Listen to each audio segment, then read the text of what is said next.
De janvier à mars, je continue à poser des questions aux Français pour le compte de l'IFOP. Pourquoi les aspirateurs se vendent mal?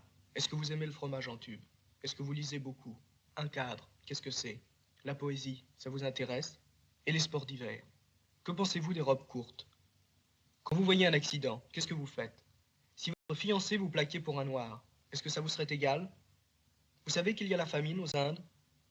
Est-ce que vous savez ce que c'est, un communiste? Pour ne pas avoir d'enfants, vous aimez mieux avaler des pilules ou vous mettre un truc dans le sexe?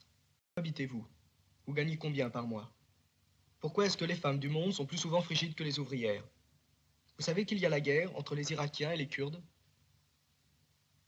Peu à peu, au cours de ces 3 mois, je m'aperçus que toutes ces questions, souvent, loin de refléter une mentalité collective, la trahissaient et la déformaient.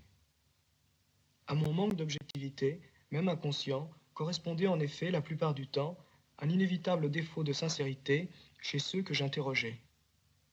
Sans le savoir, je les trompais donc peut-être, et j'étais trompé par eux. Pourquoi?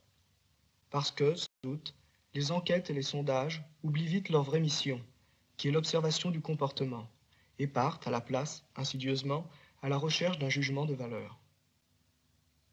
Je découvris ainsi que toutes les questions que je posais à n'importe quel Français traduisaient en fait une idéologie qui ne correspondait pas aux mœurs actuelles, mais à celles d'hier, du passé. Il me fallait donc rester vigilant, et quelques notions, récoltées au hasard, me servirent de point de repère. Un philosophe est un homme qui oppose sa conscience à l'opinion. Être une conscience, c'est être ouvert au monde. Être fidèle, c'est faire comme si le temps n'existait pas. La sagesse, ce serait si on pouvait voir la vie, vraiment voir. Ce serait ça, la sagesse.